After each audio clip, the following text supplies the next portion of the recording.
The aroma of burnt toast filled the air, a fitting metaphor for my life at that moment. My family, gathered around the breakfast table, were staring at me with a mixture of amusement and horror. I knew what they were hearing. My inner monologue, usually a private symphony of anxieties, observations, and the occasional witty remark, was now playing on blast, broadcast directly into their ears. It had started subtly, a few stray thoughts leaking out, but by Tuesday morning, it was a full-blown telepathic torrent. Once Upon a Cozy Night welcomes you to a world of mystery, magic, and just the right amount of drama. So snuggle up, get comfy, and if you love a good story, don't forget to subscribe, because this next tale? Oh, it's one for the books. Yukio traced her fingers over a fresh journal, eyes gleaming with anticipation.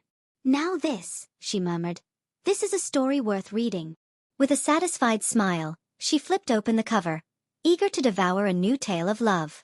Let's begin. The aroma of burnt toast, usually a minor annoyance, hung heavy in the air, a pungent metaphor for my life at that precise moment. My family, gathered around the breakfast table, were staring at me with a mixture of amusement and horror, their expressions a grotesque tableau of breakfast-time pleasantries gone wrong. I knew what they were hearing. My inner monologue, usually a private symphony of anxieties, observations, and the occasional witty or not-so-witty remark, was now playing on blast, broadcast directly into their ears. It had started subtly, a few stray thoughts leaking out, like whispers in a crowded room. But by Tuesday morning, it was a full-blown telepathic torrent, my brain a radio station broadcasting on all frequencies. It had all begun so innocently. I'd been attempting to make breakfast, my mind a whirlwind of morning anxieties. Did I remember to submit that report? Was my crush, Liam, going to be in the library today? And, oh dear God, why did the toaster always betray me? It was a love-hate relationship, the toaster and I. I loved the convenience, hated the unpredictability. One minute it was a golden brown slice of perfection, the next it was a smoking, charred mess. Today it was the latter. This toaster is a fire-breathing dragon sent from the depths of hell to ruin my morning, I thought, my inner voice dripping with dramatic flair. I didn't actually mean it, of course. It was just my internal monologue, the running commentary that played in my head all day, the thoughts I never intended to share with the outside world. Suddenly, my dad choked on his coffee, a sputtering sound that broke the morning silence. My mom's eyes widened, her perfectly manicured eyebrows shooting up in surprise. And my younger brother, bless his heart, started giggling uncontrollably, the sound echoing through the otherwise quiet kitchen. Did you just think that about the toaster? My dad asked, his voice strained, a hint of amusement battling with concern. I froze, a cold dread creeping up my spine. It was happening. My inner thoughts, the ones I usually kept carefully locked away, were escaping. And my entire family could hear them. My carefully constructed facade of normalcy, the one I'd worked so hard to maintain, was crumbling faster than a day-old cookie. Think what? I stammered, feigning innocence, even though I knew perfectly well what I'd thought. The words echoed in my mind, a replay of my dramatic toaster assessment. My mom exchanged a look with my dad, a silent communication passing between them. About it being a fire-breathing dragon that's out to get you, she said, quoting my exact inner words, her lips twitching slightly. My face flushed crimson, the heat creeping up my neck and spreading across my cheeks. I wanted to disappear, to melt into the floor, to become one with the burnt toast. This was a nightmare, a waking nightmare where my deepest, most embarrassing thoughts were being broadcast for public consumption. And by public, I meant my family, the people who were supposed to love me unconditionally, even when I compared household appliances to mythical beasts. My brother's giggles intensified, and even my dad couldn't suppress a smile. This was it. My life was officially over. Or at least my social life was. How was I supposed to face Liam, my crush, knowing that he might overhear my inner musings about his ridiculously charming smile and unfairly perfect hair? How was I supposed to interact with Aunt Mildred, whose fashion choices I often critiqued in the privacy of my own mind? The thought made me want to crawl under the table and hide. The burnt toast, now a blackened offering on the altar of my mortification, seemed to mock me. It was the perfect symbol of my ruined morning, my ruined day, my ruined life. Or so I thought. Little did I know, the burnt toast incident was just the beginning. The beginning of a telepathic adventure, a journey into the depths of my own mind, and a closer, albeit awkward, understanding of the people I called family. And it all started with a fire-breathing dragon of a toaster.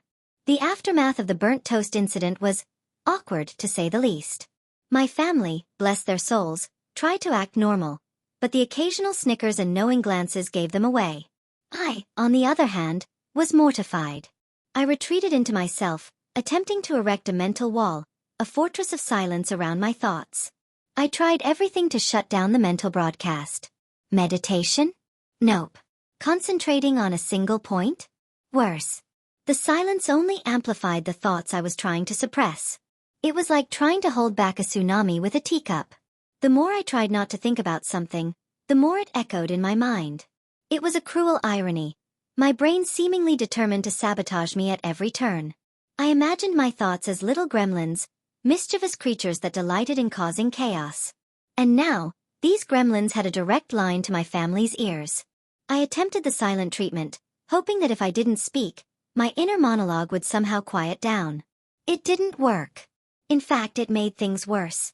My family, sensing my discomfort, tried even harder to engage me in conversation, their well-meaning attempts only amplifying my anxiety. "So," my dad said during dinner, "what did you think of Mr. Henderson's presentation today?" I shrugged, offering a non-committal grunt. Inside, my mind was screaming. Mr. Henderson's presentation was about as exciting as watching paint dry. And his tie. Don't even get me started on his tie. My mom, ever perceptive, raised an eyebrow. "Everything all right, sweetie?" she asked, her voice laced with concern. "Everything is most definitely not all right." I thought, my inner voice bordering on hysterical. "My brain is broadcasting my most private thoughts to you, and I feel like I'm living in a sitcom from hell." I managed a weak smile. "Just tired," I mumbled, hoping she wouldn't press the issue. My brother, however, was less subtle. He grinned mischievously. "Are you thinking about Liam again?" he asked, his eyes sparkling with amusement. My face flushed again, the heat spreading to my ears. "Yes, I'm thinking about Liam. I'm always thinking about Liam. He's cute, he's smart, oh God, please stop reading my mind." I glared at my brother, wishing I could zap him with telekinetic powers. He just laughed, clearly enjoying my discomfort. The silent treatment, it turned out, was a spectacular failure. Not only did it not stop the telepathic broadcast, but it also made me feel even more awkward and isolated. I was trapped in my own head, my thoughts a constant barrage of embarrassing confessions and anxious ramblings. And my family, the people I loved most in the world, were now privy to every single one of them. Dinner ended with me excusing myself early, claiming a headache. I retreated to my room, the sanctuary that had now become a prison of my own thoughts. I lay on my bed, staring at the ceiling, wondering how I was going to survive this. How was I going to navigate my life, my relationships, my sanity, with my inner monologue playing out for everyone to hear? The thought was enough to make me want to pull the covers over my head and never come out. But even under the covers, my thoughts would still be there, echoing in the silence, a constant reminder of my telepathic predicament. I was trapped, a prisoner of my own mind, with no escape in sight. The sound of frantic knocking on my bedroom door jolted me out of my self-pity. "Go away," I mumbled, pulling the covers further over my head. "It's me. Yukio," came the cheerful voice from the other side. I groaned. Yukio, my best friend and resident drama enthusiast, was the last person I wanted to see right now. Not because I didn't love her, but because I knew she would be absolutely thrilled about my telepathic predicament. She lived for gossip, for juicy stories, for anything that deviated from the mundane. And my life at that moment was anything but mundane. I reluctantly dragged myself out of bed and opened the door. Yukio stood there, her eyes sparkling with excitement, a fresh journal clutched in her hand. "So," she said, barely containing her glee, "your family can hear your thoughts now? This is amazing.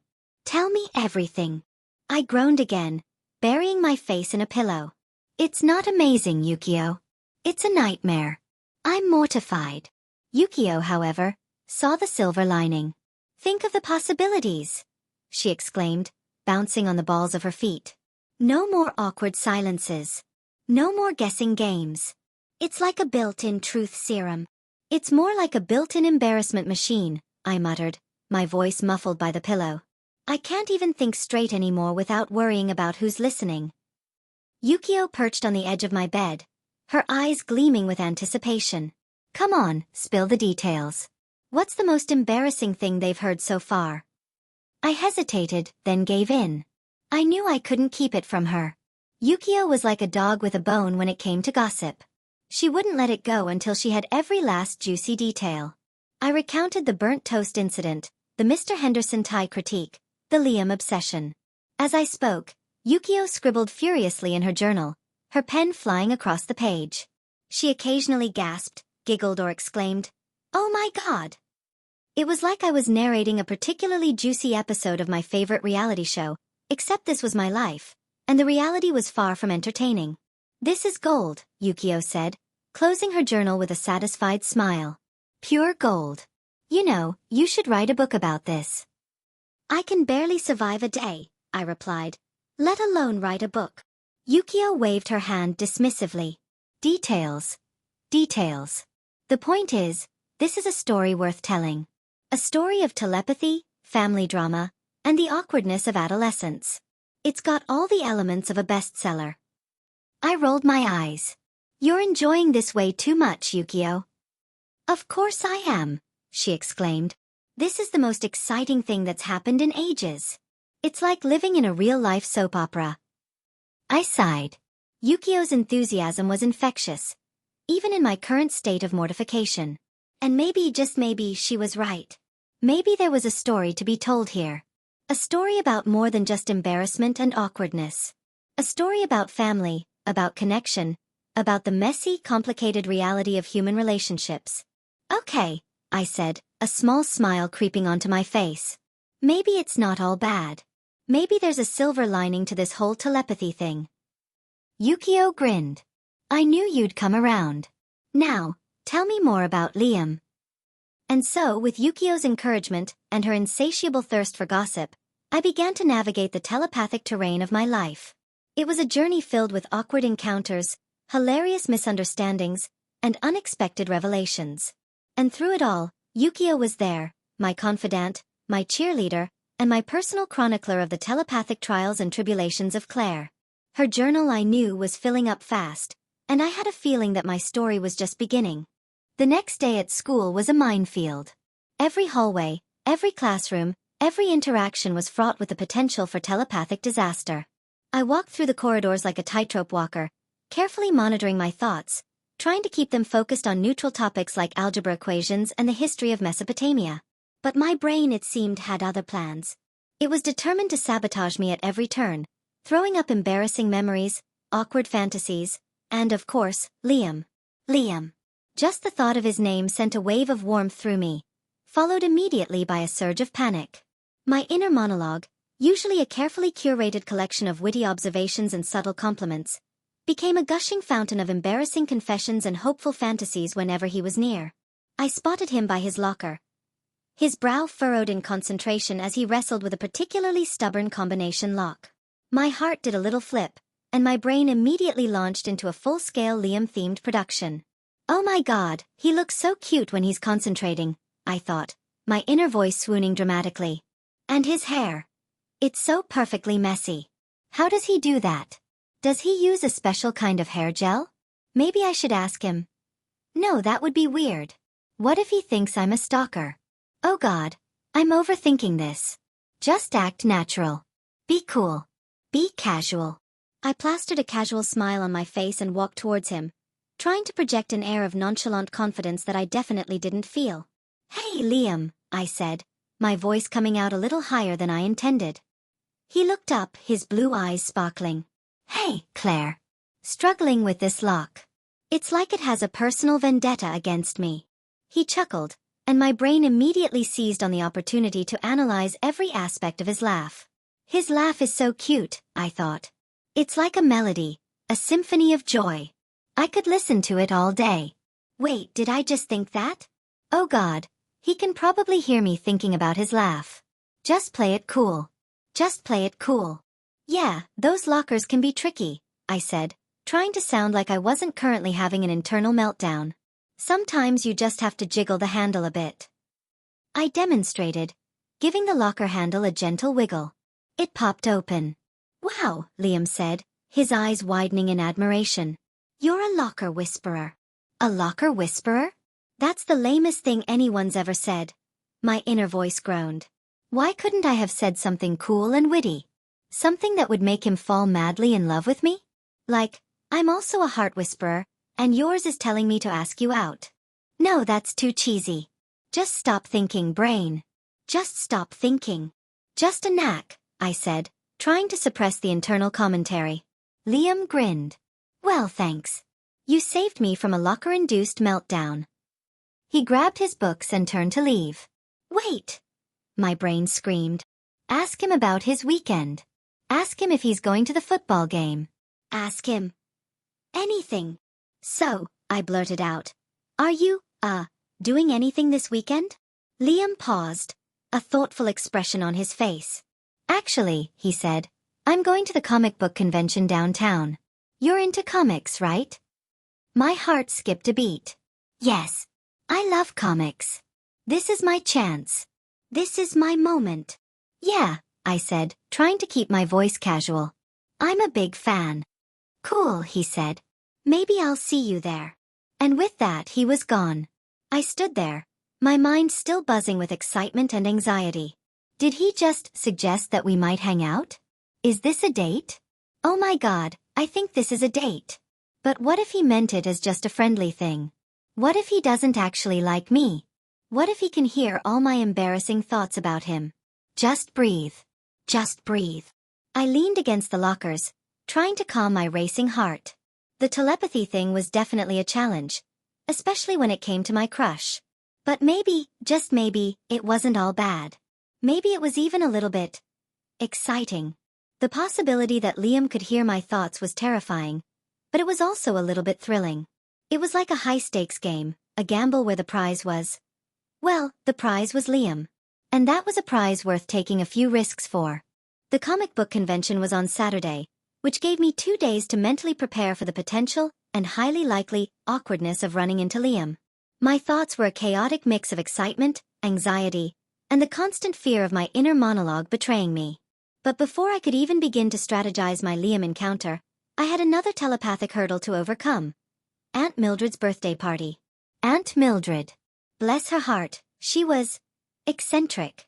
Her fashion sense could best be described as bold, her opinions were unwavering, and her perfume could clear a room faster than a fire alarm. And now, thanks to my telepathic predicament, she was privy to my, admittedly harsh, critiques of her style choices. The party was held at her house, a Victorian mansion filled with antique furniture, taxidermied animals, and an overwhelming scent of lavender and mothballs. As soon as I walked in, I was enveloped in a hug that smelled suspiciously of potpourri. Darling, you look absolutely radiant, Aunt Mildred exclaimed, her voice booming through the room. Radiant? I feel like I'm suffocating in this dress, my inner voice grumbled.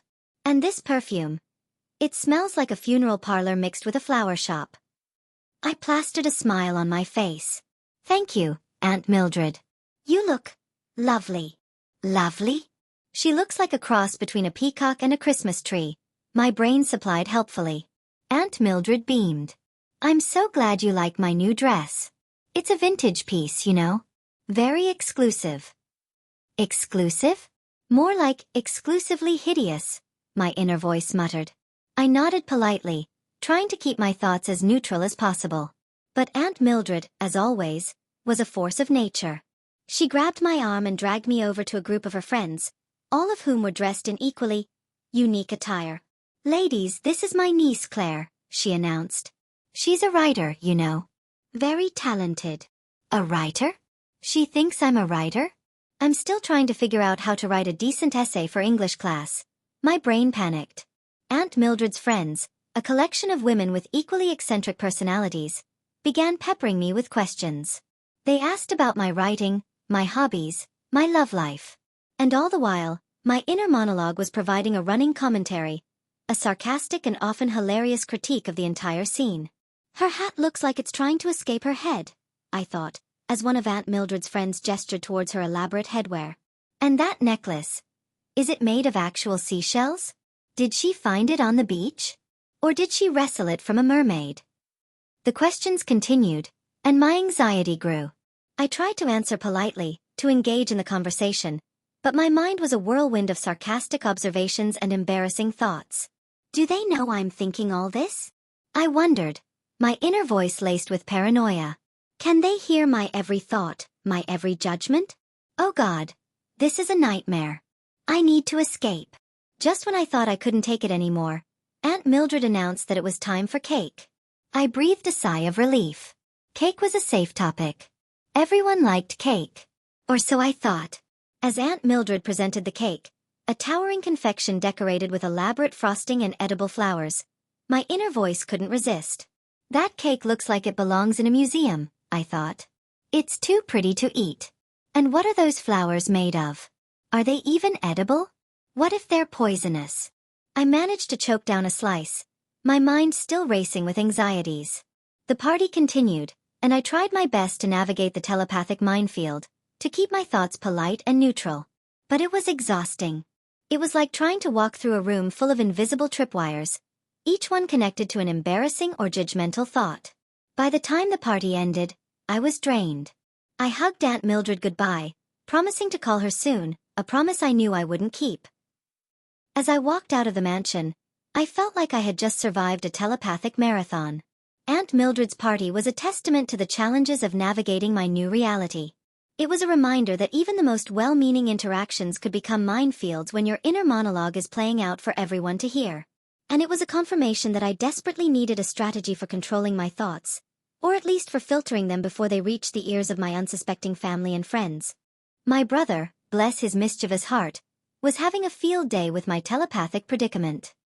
He considered it his personal mission to torment me, to push my buttons, to see just how far he could go with my exposed inner thoughts.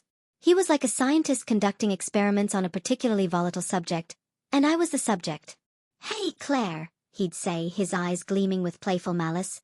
"What are you thinking about?" "I'm thinking about how much I want to strangle you right now," my inner voice would snarl. "Nothing," I'd reply, trying to maintain a semblance of composure. "Come on," he'd persist. "I know you're thinking something. Don't tell me your brain has gone silent." "My brain is screaming for you to leave me alone," I'd think. He'd chuckle. "You know, it's really interesting hearing all your thoughts. It's like having a personal comedy show playing in my head all day." "It's more like a horror movie," I'd think. He wasn't just content with teasing me about random thoughts. He delved into the more sensitive areas, the ones I desperately wanted to keep private. He'd bring up Liam, my crush, at every opportunity, often embellishing my inner fantasies with his own creative additions. "So, Claire," he'd say, wiggling his eyebrows suggestively, "are you still thinking about Liam's magnificent biceps?" My face would turn crimson. "His biceps are not the only thing I'm thinking about," my inner voice would whisper. "But I'm definitely not sharing those thoughts with you." "Or," he'd continue, ignoring my blushing face, "are you thinking about his dreamy eyes?" "His eyes are very nice," I'd concede internally. "But I'm more interested in his—" Oh God, stop thinking about this. My brother's teasing wasn't just annoying. It was revealing. It forced me to confront my own thoughts, my own feelings. He was like a mirror, reflecting back at me the things I was trying to hide, even from myself. One evening, we were watching TV in the living room. My brother, as usual, was trying to provoke me with his Liam-related comments. "You know," he said, "Liam was asking about you today." My heart did a little flutter. He was. What did he say? Did he say he liked me? Did he say he wanted to take me out on a date? Oh God, what if he can hear me thinking this? "He said," my brother continued, a mischievous glint in his eyes, "that you're a really interesting person." Interesting? What does that mean? Interesting like quirky, interesting? Or interesting like weird, interesting? Oh God, I'm overthinking this again. "And," my brother added, his voice dropping to a conspiratorial whisper, "he also said that he thought you were cute." My jaw dropped. Cute? He thinks I'm cute? Oh my God, oh my God, oh my God. I stared at my brother, unable to speak. He just grinned, clearly enjoying my reaction. "You know," he said, "for someone who's so smart, You can be really dense sometimes. Dense? What does he mean by that? Does he know that I like Liam? Does Liam know that I like him? Does everyone know that I like him? Oh God, this is a nightmare. My brother's teasing, while annoying, was also strangely comforting. It was a reminder that even in the midst of this telepathic chaos, we were still just siblings, teasing each other, bickering and, deep down, caring for each other. He might have been tormenting me, but he was also protecting me, in his own weird way. He was the buffer between me and the outside world, a shield against the awkwardness and the judgment. And for that, I was secretly grateful. Even if I would never admit it. The telepathy, it turned out, wasn't just a curse. It was also a way for us to connect, to understand each other on a deeper level. It was a way to break down the walls that we had built around ourselves, to reveal the messy, vulnerable, and ultimately lovable humans beneath. And my brother, my mischievous, annoying, but ultimately loving brother, was playing a crucial role in that process. Even if he was doing it by constantly reminding me of my crush on Liam. Saturday arrived, bringing with it a mix of excitement and sheer terror. The comic book convention was today, the day I might, or might not, run into Liam. I had spent the past 2 days agonizing over what to wear, what to say, and how to control my inner monologue, which had been particularly Liam-obsessed lately. My brain was like a lovesick puppy, constantly thinking about him, fantasizing about him, and generally making me want to crawl under a rock. I opted for a casual but cute outfit, hoping to strike the perfect balance between, I'm a cool comic book fan, and, please don't think I'm trying too hard. Yukio, of course, was coming with me, her eyes gleaming with anticipation. She was almost as excited about the possibility of a Liam encounter as I was, though her excitement stemmed more from her love of gossip than any genuine interest in comic books. This is going to be epic, she declared, as we entered the convention center, a vast space filled with costumed characters, vendors selling everything from rare comics to anime figurines, and hordes of enthusiastic fans. Epic is one word for it, I thought. Terrifying is another. We wandered through the aisles, browsing the various booths and admiring the elaborate costumes. Yukio, as always, was on the lookout for juicy gossip, eavesdropping on conversations and pointing out interesting characters. I, on the other hand, was scanning the crowd, my eyes constantly searching for Liam. There he is! My brain screamed, as I spotted him near a booth selling vintage comics. He was talking to a group of friends, his face animated as he discussed something with great enthusiasm. My heart started pounding in my chest. Just act natural, I told myself. Don't make it obvious that you're staring at him. Just casually walk by, like you're not even interested. I tried to follow my own advice, but my feet seemed to have a mind of their own. They led me directly towards his booth, as if I were a moth drawn to a particularly attractive flame. Oh God, oh God, oh God, my inner voice chanted.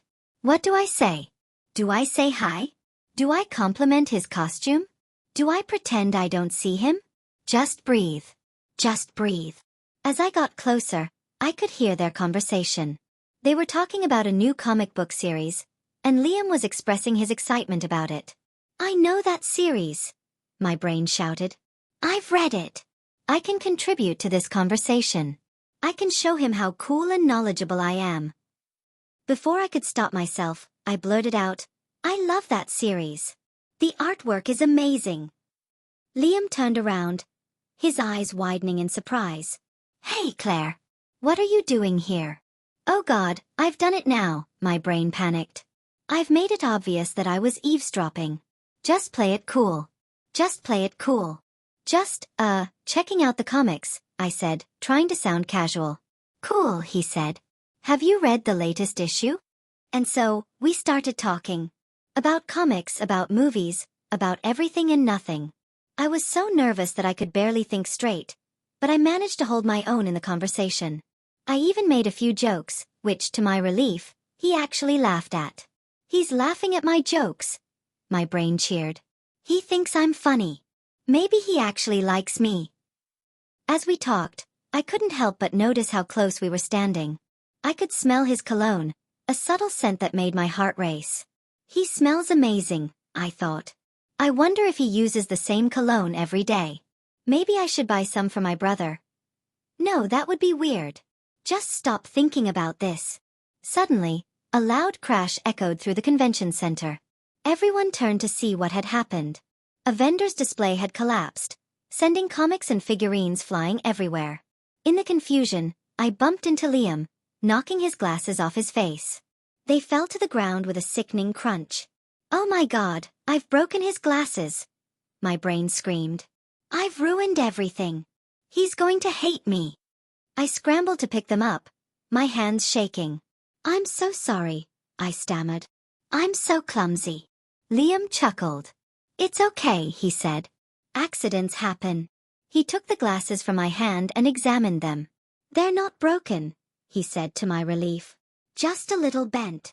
He put them back on, and our fingers brushed for a moment. A jolt of electricity ran through me.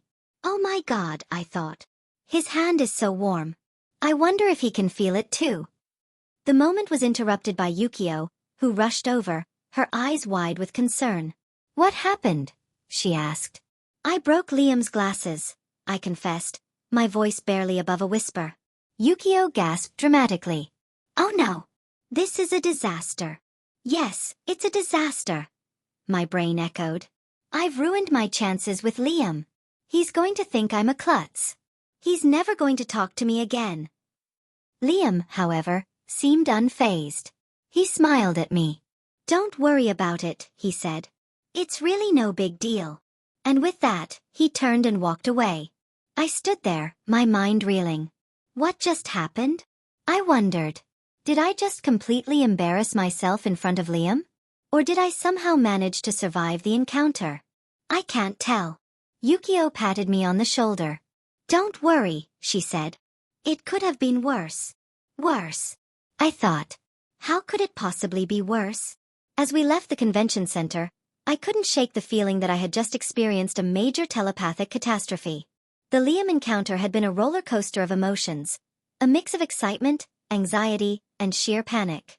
And I still had no idea whether I had made a good impression or completely blown my chances. One thing was for sure.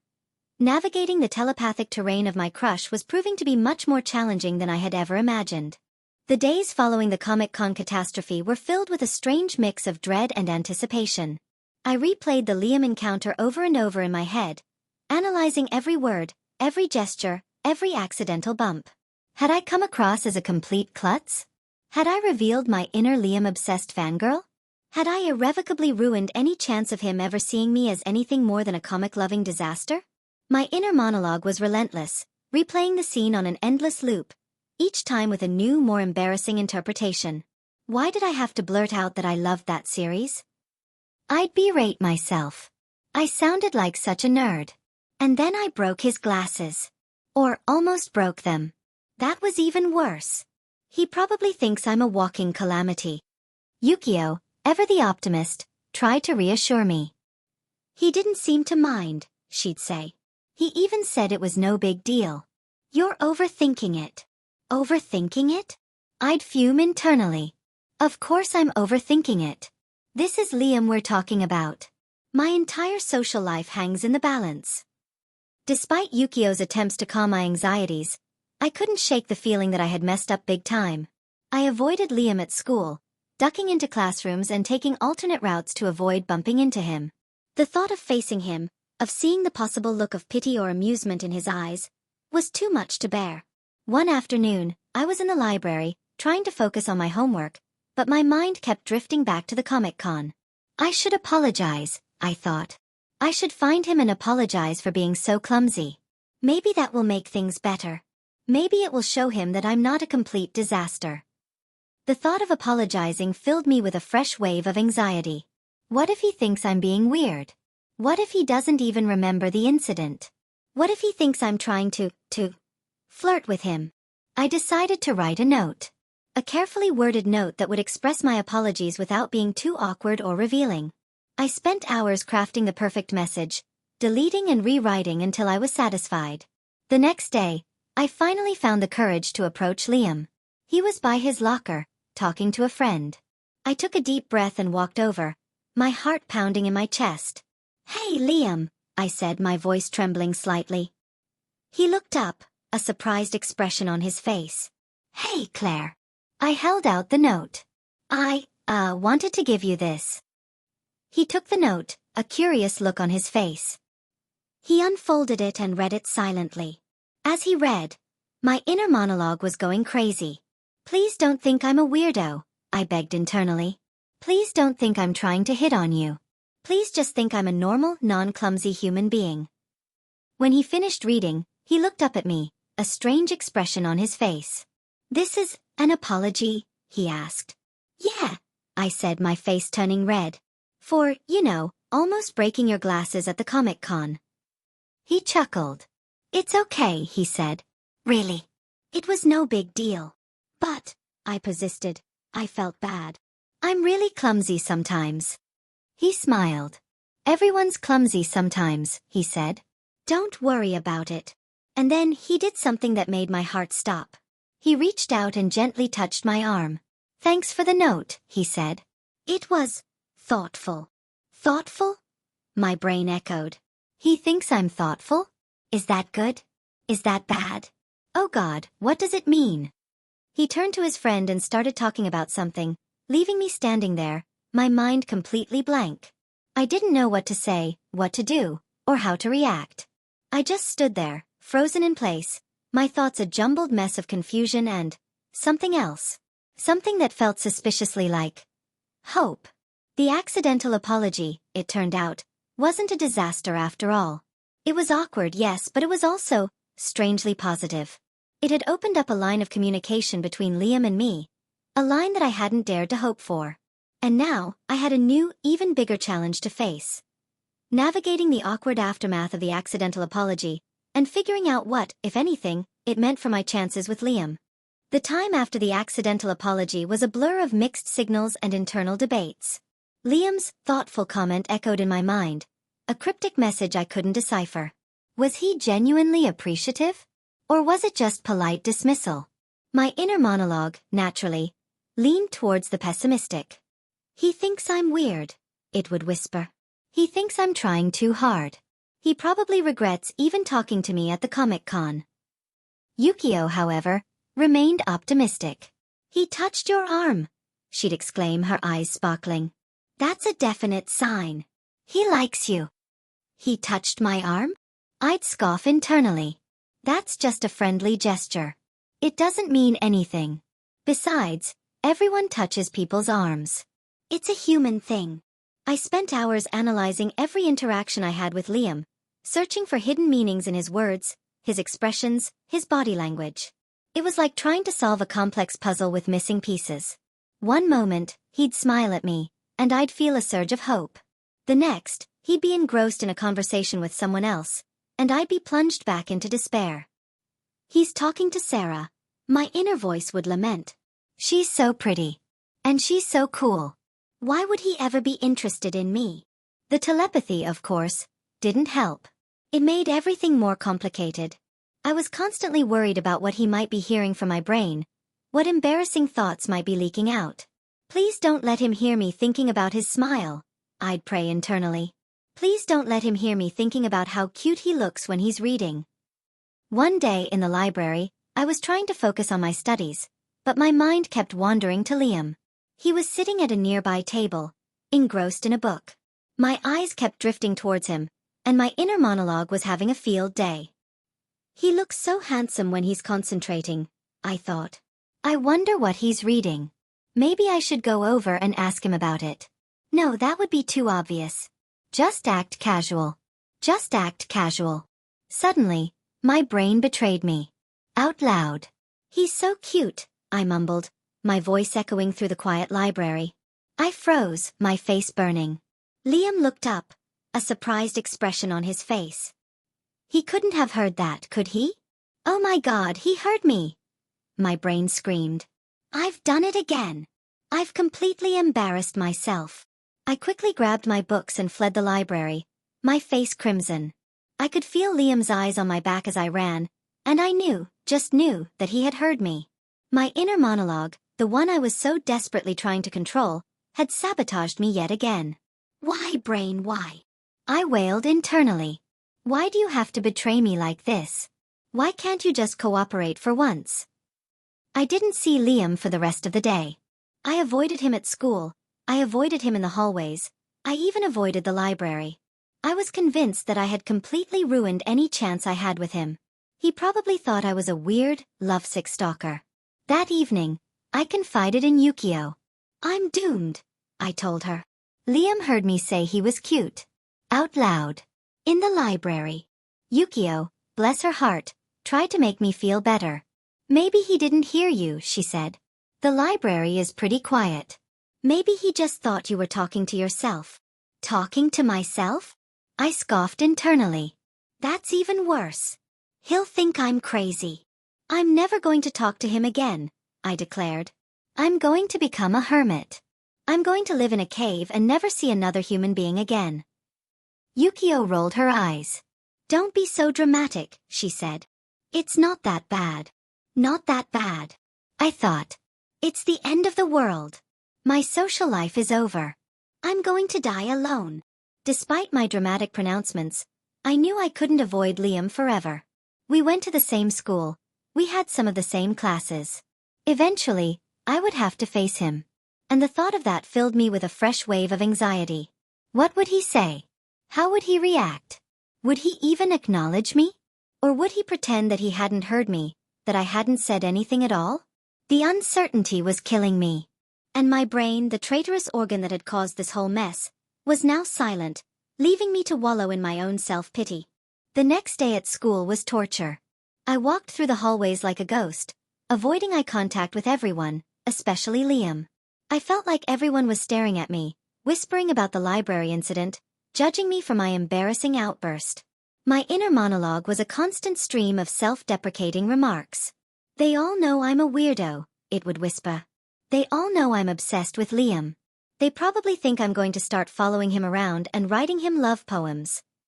I managed to survive the day without a Liam sighting, which, while a relief, also left me with a lingering sense of unease. It was like waiting for the other shoe to drop, anticipating the inevitable moment when I would have to face him and deal with the fallout of my public declaration of cuteness admiration. The moment came sooner than I expected. It was during lunch. I was sitting at my usual table with Yukio, trying to eat my sandwich while simultaneously trying to disappear into the background. Suddenly, I felt a shadow fall over me. I looked up, and there he was. Liam. My heart leaped into my throat. "Oh my God, oh my God, oh my God," my brain chanted. "He's here. He's actually here. What do I do? What do I say? Just act normal. Just act normal." He smiled at me, a warm, genuine smile that made my stomach do a flip. "Hey Claire," he said. "Mind if I sit here?" I blinked, surprised. Sure," I managed to say, my voice barely above a whisper. He sat down across from me, and my brain went into overdrive. "He's sitting with me," it screamed. "He's actually sitting with me. Is this real? Am I dreaming?" "So," he said, "about yesterday." My stomach clenched. Here it comes, I thought. He's going to tell me how weird I am. He's going to tell me to leave him alone. He's going to... Oh God, I can't listen. I braced myself for the worst, but what he said next completely surprised me. I wanted to say, "Thanks," he said, his voice a little hesitant. "Thanks?" I asked, confused. "For what?" "For, you know," he said, gesturing vaguely. "For saying that. You thought I was cute." My face turned crimson. He heard me. I thought. He definitely heard me. This is so embarrassing. But then, he did something that surprised me even more. He blushed. He stammered. "I think you're cute too." My jaw dropped. "He thinks I'm cute?" My brain echoed. "He actually thinks I'm cute? Is this really happening?" I stared at him, unable to speak. He was blushing, he was stammering, he was cute. And he thought I was cute. The realization hit me like a ton of bricks. He liked me. He actually liked me. I managed to say, finally finding my voice. "I think you're cute too." He grinned, a wide, genuine grin that made my heart melt. "So," he said, "maybe we could hang out sometime? Like outside of school?" "Yeah," I said, my voice filled with a newfound confidence. "Yeah, I'd like that." And just like that, the walls I had built around myself, the walls of anxiety and insecurity, began to crumble. Liam's unexpected kindness, his genuine interest in me, had broken through the barriers of my own self-doubt. The telepathy, which I had perceived as a curse, suddenly felt less like a burden and more like a catalyst. It had forced me to confront my own feelings, my own insecurities, and it had ultimately led to this moment, this unexpected connection with Liam. As we talked, I realized that I wasn't just attracted to Liam's cute smile and charming personality. I was also drawn to his kindness, his vulnerability, his genuine interest in me. He wasn't just a crush. He was a person. A person I was starting to genuinely like. The lunch period ended, and we had to go back to class. As we walked away from each other, I couldn't help but smile. The library incident, the accidental apology, the mixed signals, it had all been worth it. It had led to this moment, this connection with Liam. And as I walked to class, my inner monologue was finally silent. Not because I had managed to control it, but because it was no longer needed. My thoughts were clear, my feelings were genuine, and for the first time in a long time, I felt happy. The following week was a whirlwind of anticipation and nervous energy. Liam and I had made plans to go to a movie on Friday night. My first official date.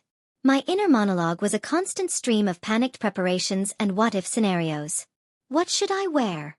It would fret. What if I say something stupid? What if he doesn't like the movie? What if he realizes I'm not as cool as he thinks I am? Yukio, as always, was my confidant and cheerleader. You're going to be fine, she'd reassure me. Just be yourself. Liam likes you for who you are. Easy for you to say, I'd think. You're not the one going on a date with the cutest guy in school. I spent hours agonizing over my outfit, trying on countless combinations before finally settling on something that felt both comfortable and stylish. I even consulted fashion magazines, something I never usually did, desperate to make a good impression. Friday night arrived, and I was a bundle of nerves. I got ready slowly, carefully applying my makeup and double-checking my hair. My inner monologue was a mix of excitement and terror. He's going to be here any minute, it would whisper. What if I'm late? What if I spill something on my dress? What if? The doorbell rang, and my heart leaped into my throat. He's here, I thought. Oh my God, he's actually here. I took a deep breath and opened the door. Liam was standing there, looking handsome as ever. He was wearing a casual but stylish outfit, and he had a bouquet of flowers in his hand. These are for you, he said, smiling. I took the flowers, my face flushing. Thank you, I said. They're beautiful. He brought me flowers. My brain shrieked. He's so sweet. He's perfect. We went to the movie, and thankfully, it was a good one. We laughed at the funny parts, we gasped at the suspenseful parts, and we even held hands during the romantic scenes. He's holding my hand. My inner voice squealed. This is so amazing. I can't believe this is actually happening. Everything was going perfectly, until the telepathy decided to make an appearance. During a particularly quiet scene in the movie, my brain decided to replay a particularly embarrassing memory. The time I tripped over my own feet in front of the entire school. Oh no, I thought. Please don't let him hear this. Please don't let him hear me thinking about that time I fell flat on my face in front of everyone. Too late. I saw Liam's eyebrows furrow, and a small smile played on his lips. He heard me. I groaned internally. He heard me thinking about that embarrassing moment. He probably thinks I'm a complete klutz. I tried to act like nothing had happened, but my face was burning. I could feel Liam's eyes on me, and I knew he was trying not to laugh. Just pretend it didn't happen, I told myself. Just focus on the movie. Just act normal. But my brain, it seemed, was determined to sabotage me. It started replaying other embarrassing memories. The time I accidentally sent a text message to the wrong person, the time I spilled coffee all over myself during a presentation, the time. Stop, brain, stop. I pleaded internally. Please stop replaying all my embarrassing moments. I'm on a date. I'm trying to impress Liam. Can't you just cooperate for once? The rest of the movie was a blur. I was so mortified that I could barely concentrate. I was convinced that I had ruined the date, that Liam now thought I was a walking disaster. After the movie, we went for ice cream. I was still feeling embarrassed about the telepathic interference, but I tried my best to act normal. We talked about the movie, about school, about everything and nothing. And despite my inner turmoil, I actually had a good time. Liam was funny, he was charming, and he was genuinely interested in what I had to say. As he walked me home, I couldn't help but wonder what he was thinking. Did he think I was a weirdo because of the embarrassing memories my brain had broadcast? Or did he still like me despite my clumsiness and my telepathic mishaps? When we reached my front door, he turned to me, a warm smile on his face. "I had a really great time tonight," he said. "Me too," I replied, my heart fluttering. He leaned in and kissed me on the cheek. "Good night," he said. "Good night," I whispered, my face flushed. As I watched him walk away, I couldn't help but smile. The date might have been a little awkward, thanks to my brain's betrayal, but it was also magical. Liam liked me. He actually liked me. And despite the telepathic interference, despite the embarrassing memories, he still wanted to spend time with me. The first date jitters might have been intense, but they were definitely worth it. The weeks that followed my first date with Liam were a delightful mix of butterflies, giddy smiles, and the constant, underlying anxiety of my telepathic predicament. Liam and I went on several more dates. We explored local cafes, went to a concert, and even spent an afternoon volunteering at the animal shelter, which, thankfully, was a thought broadcast-free zone, as I was too busy cuddling adorable puppies to think anything coherent. With each date, I grew more comfortable around Liam, and my feelings for him deepened. He was kind, funny, and genuinely interested in getting to know me. But the fear of my inner thoughts leaking out, of him suddenly hearing some embarrassing or awkward musing, was always present, lurking in the back of my mind. One evening, we were at my house, studying for an upcoming history test. We were sitting at my desk, surrounded by textbooks and notes, the silence punctuated only by the occasional rustle of pages and the soft glow of the desk lamp. My brain, for once, was relatively quiet, focused on the dates of various historical events and the causes of the Peloponnesian War. Suddenly, Liam looked up from his book, a thoughtful expression on his face. "You know," he said, "I've been meaning to ask you something." My heart skipped a beat. Oh no, I thought. Here it comes. He's going to ask me about the telepathy. He's going to tell me that it's weird, that it's freaking him out, that he can't handle it. I braced myself for the worst. "What is it?" I asked, my voice trembling slightly. He hesitated for a moment, then took a deep breath. He stammered. "I've heard some interesting things about you." My face turned crimson. He knows. I thought. He knows about the telepathy. He's going to break up with me. My life is over. "Interesting things?" I asked, my voice barely above a whisper. He nodded. "Yeah," he said. "Like, that you think I'm cute." My jaw dropped. He heard me. I thought. He actually heard me thinking that? Oh my God, this is so embarrassing. I stammered. "I didn't mean for you to hear that." He chuckled. "It's okay," he said. "I don't mind." He doesn't mind? My brain echoed. He doesn't mind that I think he's cute? Is this real? "Actually," he continued, "I've heard a lot of interesting things. Things that you probably didn't want me to hear." My heart sank. He heard everything, I thought. He heard all my embarrassing thoughts, all my awkward fantasies, all my everything. "Like," he said, "that time you tripped over your own feet in front of the entire school." My face burned. He heard that too? I groaned internally. "And," he continued, "that time you spilled coffee all over yourself during your presentation." Oh God. He heard everything. I wailed internally. He paused, then looked at me, a serious expression on his face. "And," he said, his voice dropping to a whisper, "that time you thought I was perfect." My breath caught in my throat. He heard that. I thought. He actually heard me thinking that he was perfect? I stared at him, unable to speak. He was looking at me, his eyes filled with something. Something that looked suspiciously like affection.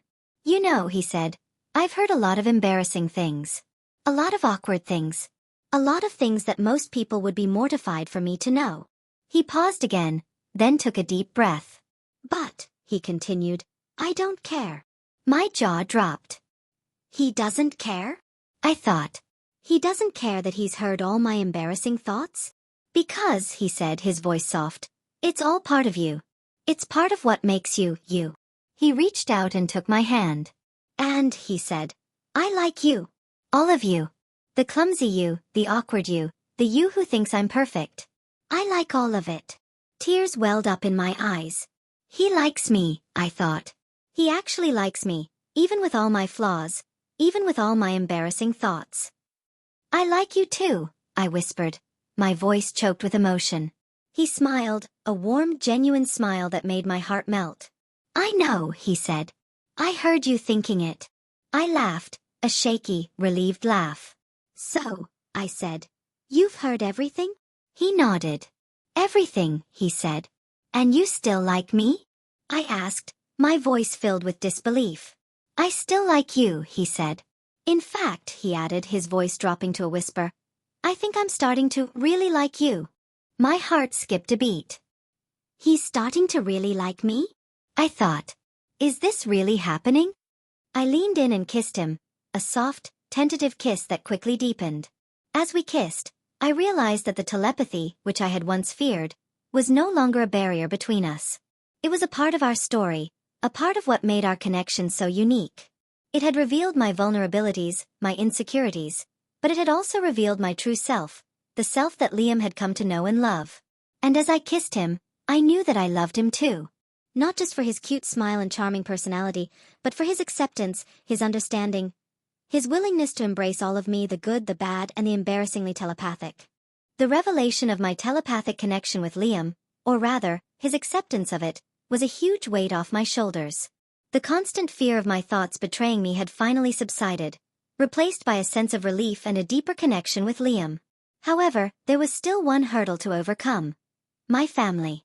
While they had initially found the telepathy amusing, the constant influx of my inner thoughts, especially the more romantic ones about Liam, had started to wear thin. Dinner that evening was a particularly awkward affair. My parents were trying to be subtle, but I could see the amusement in their eyes, and I knew exactly what they were hearing. My inner monologue, now free from the anxiety of Liam's judgment, was running wild with happy thoughts, most of which were, shall we say, not appropriate for family dinner conversation. He's so cute when he smiles, I thought, my inner voice swooning. And his hair. It's so perfectly messy. I wonder if he uses a special kind of hair gel. No, that's weird. Just stop thinking about his hair. My dad choked on his water. My mom's lips twitched. My brother snickered. So, my dad said, trying to change the subject, how was school today? School was great, I thought. Especially the part where Liam and I held hands in the hallway and he whispered that he missed me. Oh God, I'm thinking about his whisper again. Stop it, brain. My mom cleared her throat. Anything interesting happen? Interesting? Well, Liam did tell me that he's taking me to that new Italian restaurant this weekend. It's supposed to be really romantic. Oh God, I'm thinking about the romantic part again. Stop it, stop it, stop it. My brother, bless his mischievous heart, decided to add fuel to the fire. So, Claire, he said, his eyes gleaming, are you still thinking about Liam's magnificent biceps? My face turned crimson. His biceps are not the only thing I'm thinking about, I thought. But I'm definitely not sharing those thoughts with you. Or, he continued, ignoring my blushing face, are you thinking about his dreamy eyes? His eyes are very nice, I conceded internally. But I'm more interested in... Oh God, stop thinking about this. I glared at my brother, wishing I could silence him with telekinetic powers. He just laughed, clearly enjoying my discomfort. The dinner continued, and I tried my best to keep my thoughts as neutral as possible. But it was a losing battle. My brain was determined to sabotage me at every turn, throwing up embarrassing memories, romantic fantasies, and general Liam-related gushiness. After dinner, I retreated to my room, feeling completely mortified. I knew I had to talk to my family, to set some boundaries, to explain that while I appreciated their amusement, their ability to hear my thoughts was making my life incredibly awkward. The next day, I gathered my family in the living room. I took a deep breath and began. I know you can hear my thoughts, I said. And I know it's been interesting for you. My brother snickered. But, I continued, it's also been really embarrassing for me. Especially now that I'm dating Liam. My parents exchanged a look. I really like him, I said, my voice softening. And I don't want my telepathic tendencies to ruin things. My family listened patiently as I explained how awkward it was to have my inner thoughts broadcast to them, especially the romantic ones. I asked them to try to be more mindful of what they were hearing, to try to tune it out if possible. To my surprise, they were understanding. They admitted that while it had been amusing at first, they could see how it was making me uncomfortable. They promised to try their best to respect my privacy. My brother, of course, couldn't resist one last tease. So, he said, are you going to tell us all the juicy details about your dates with Liam? I glared at him. No, I said. I am not. He just grinned. With the family talk out of the way, I felt a huge weight lifted off my shoulders. I knew that my family would still occasionally hear my thoughts, but at least they were now aware of how it was affecting me. And that was a start. Later that day, I told Yukio about my conversation with my family. She was thrilled. Finally, she exclaimed. Now you can have some privacy.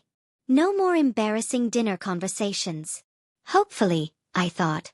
So, Yukio continued, her eyes gleaming. Tell me everything. What did your parents say? What did your brother do? Did he make any Liam-related jokes? I recounted the conversation, and Yukio listened with rapt attention, scribbling furiously in her journal. When I was finished, she closed the journal with a satisfied smile. This is gold, she said. Pure gold. You know, you should write a book about this. I rolled my eyes. I can barely survive a day, I replied, let alone write a book. Yukio waved her hand dismissively. Details. Details. The point is, this is a story worth telling. A story of telepathy, family drama, awkward dates, and the challenges of adolescence. It's got all the elements of a bestseller. I sighed. Yukio's enthusiasm was infectious, even in my current state of post-family talk exhaustion. And maybe, just maybe, she was right. Maybe there was a story to be told here. A story about more than just embarrassment and awkwardness. A story about family, about connection, about the messy, complicated reality of human relationships. And as I looked at Yukio, her eyes sparkling with excitement, I knew that she would be there to document every last juicy detail. The school dance was fast approaching, and with it came a fresh wave of anxieties. Not only was it a major social event, but it was also a potential minefield of telepathic awkwardness. What if my brain decided to broadcast my inner critiques of everyone's outfits? What if I accidentally revealed my true feelings about the questionable music choices? And most importantly, what if Liam and I had a romantic moment, and my inner monologue decided to go full-on cheesy romance novel narration? Oh, he's holding my hand, I imagined my brain saying in a dramatic voice. His touch sends shivers down my spine. I can feel the electricity between us. This is it. This is the moment I've been waiting for. I cringed internally. Please, brain, please don't do that, I begged. Yukio, naturally, was ecstatic about the dance. She had already picked out her dress, a shimmering sequin number that she claimed was perfect for drama. She was also determined to help me find the perfect dress, dragging me to every clothing store in the mall. This one is too sparkly, I'd say, holding up a dress that looked like it belonged on a disco ball. This one is too plain, Yukio would counter, rejecting a simple, elegant dress. This one is too everything, I'd mutter, overwhelmed by a dress that was a chaotic mix of lace, ruffles, and feathers. Finally, after what felt like an eternity, we found a dress. It was a simple, elegant design, a soft blue color that made my eyes pop. It wasn't too flashy, it wasn't too plain, it was just perfect. The night of the dance arrived, and I was a nervous wreck.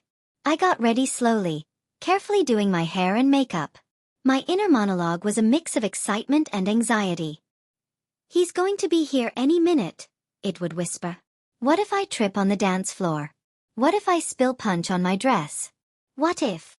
Liam arrived, looking dashing in a suit. He had a corsage for me, a delicate arrangement of blue flowers that matched my dress perfectly. You look beautiful, he said, his eyes sparkling. Thank you, I replied, my face flushing.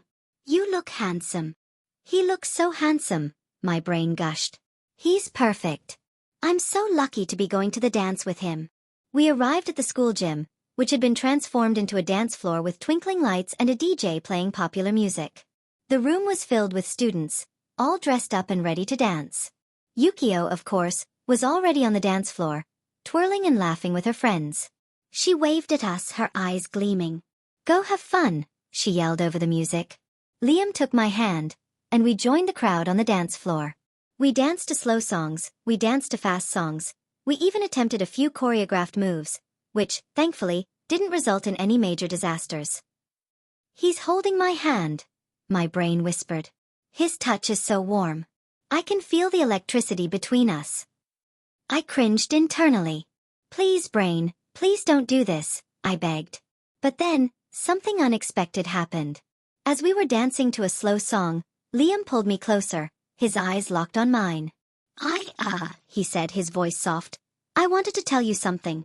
My heart started pounding in my chest. "What is it?" I wondered. Is he going to tell me he loves me? Is he going to ask me to be his girlfriend? Oh my God, oh my God, oh my God. He took a deep breath. "I know you know I can hear your thoughts," he said. "And I know that sometimes they're embarrassing." My face flushed. He's going to break up with me, I thought. He's going to tell me he can't handle the telepathy. But then he smiled. "But," he continued, "I don't care." My jaw dropped. "I like your thoughts," he said. "Even the embarrassing ones. Even the awkward ones. They're part of you. And I like all of you." He paused, then took a deep breath. "And," he said, his voice dropping to a whisper, I think I'm falling in love with you." My heart skipped a beat.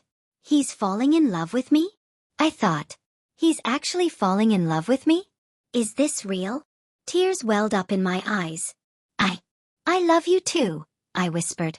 He smiled, a wide, genuine smile that made my heart melt. He leaned in and kissed me, a slow, tender kiss that made my head spin. And as we kissed, surrounded by the music and the lights and the dancing crowd, my inner monologue was finally silent.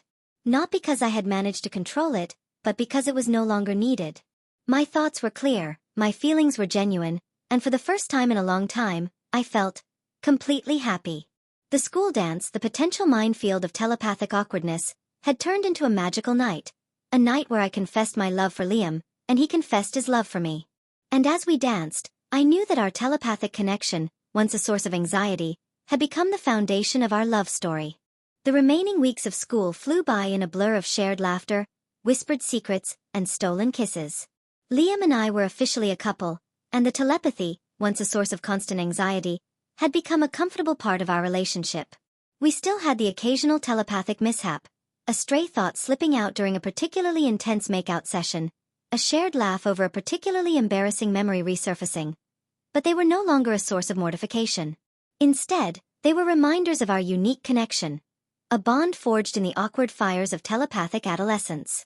The telepathy itself had begun to change. It wasn't as constant, as intrusive as it had been. It was more like a whisper now, a subtle undercurrent of shared thoughts and feelings. It was as if my brain had finally learned to regulate itself, to filter the constant stream of consciousness before it reached the ears of my unsuspecting audience. The change wasn't sudden. It was gradual, a slow dimming of the mental broadcast. It was as if my brain, having finally found acceptance and love, no longer needed to shout its every thought to the world. It could finally relax, knowing that it was safe, that it was loved, that it was understood. The last day of school arrived, and with it came a mix of excitement for summer and a tinge of sadness at the thought of being separated from Liam for a few weeks. We made plans to spend as much time together as possible, promising to visit each other, to call each other every night, to keep our connection strong despite the distance. The graduation ceremony was a blur of speeches, diplomas, and tearful goodbyes. Yukio, of course, was in her element, documenting every moment in her ever-present journal. She even managed to capture a particularly embarrassing moment when my mom, overcome with emotion, yelled out, "I'm so proud of you, honey." My inner monologue, thankfully, remained silent during the ceremony, allowing me to fully enjoy the moment without the fear of broadcasting my every thought to the entire audience. After the ceremony, we celebrated with our families, taking photos, sharing stories, and making plans for the summer. As I looked around at my family, at Liam, at Yukio, I felt a wave of gratitude wash over me. I had survived the telepathic trials and tribulations, I had found love, I had strengthened my bonds with my family, and I had learned to accept myself, flaws and all. The summer was filled with adventures. Liam and I went on road trips, explored new cities, and spent countless hours talking, laughing, and simply being together. The telepathy, while still present, was no longer a dominant force in our relationship. It was a subtle connection, a shared understanding that went beyond words. As the summer drew to a close, I couldn't help but reflect on the past few months, on the telepathy, on Liam, on everything that had happened. It had been a wild ride, a roller coaster of emotions, a journey of self-discovery. And through it all, I had learned a valuable lesson. That true connection, true love, is about accepting each other, flaws and all, thoughts and all. The telepathy, which I had initially perceived as a curse, had ultimately become a blessing.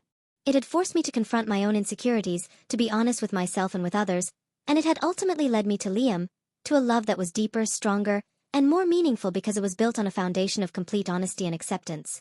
The future was uncertain, but I faced it with a newfound confidence. I knew that there would be challenges, that there would be awkward moments, that there would be times when my brain would still betray me with a stray thought or two. But I also knew that I could handle it.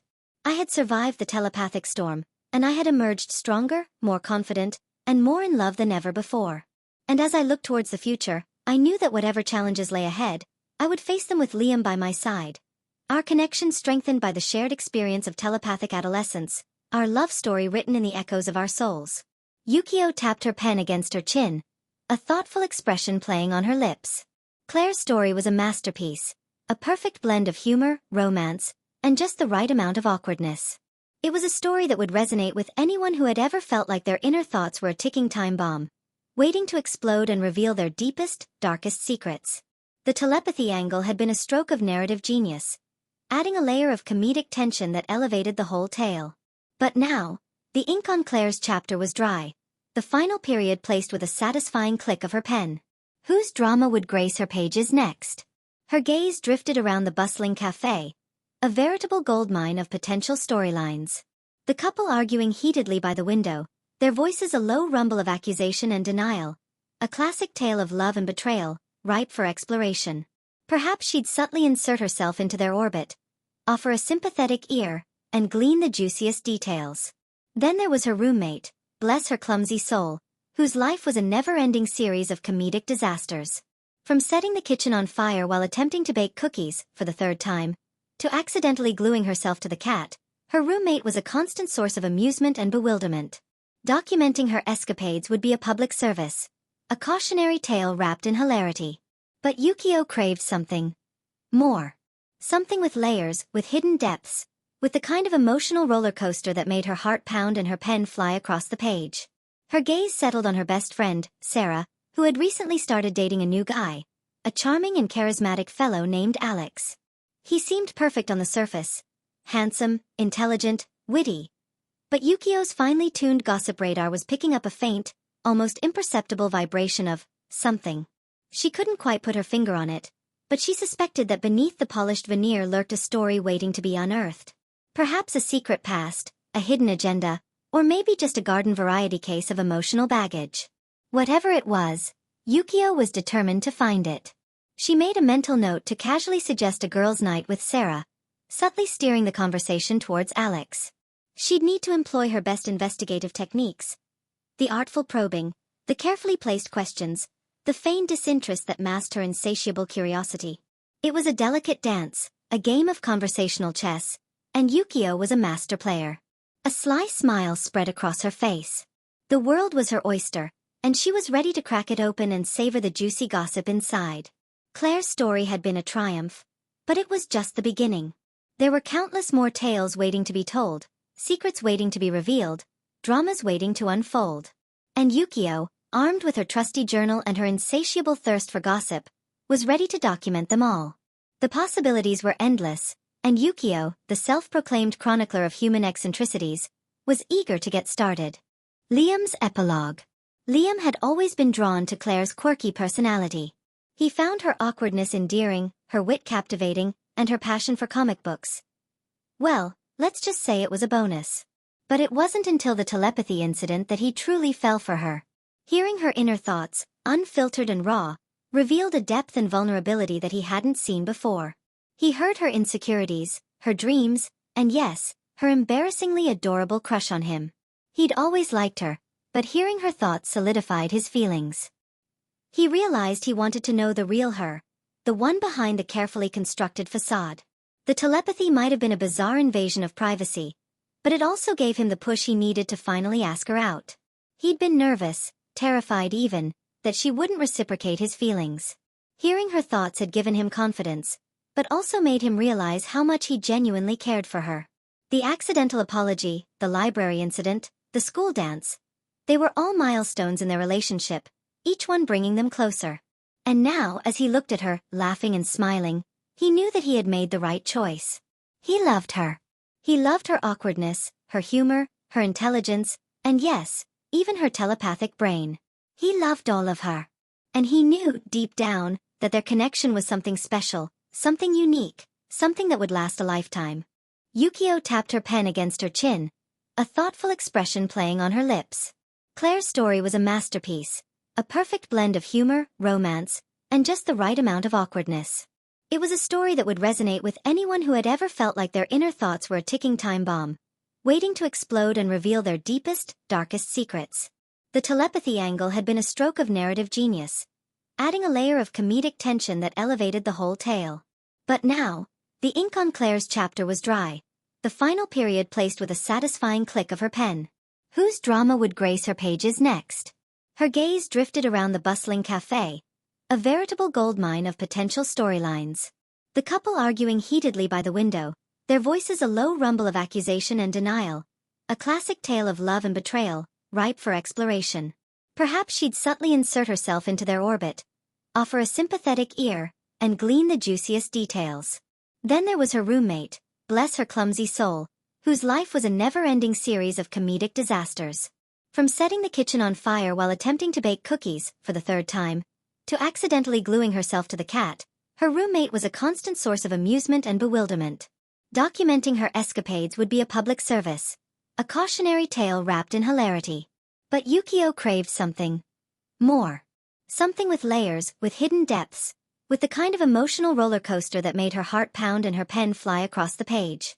Her gaze settled on her best friend, Sarah, who had recently started dating a new guy, a charming and charismatic fellow named Alex. He seemed perfect on the surface, handsome, intelligent, witty.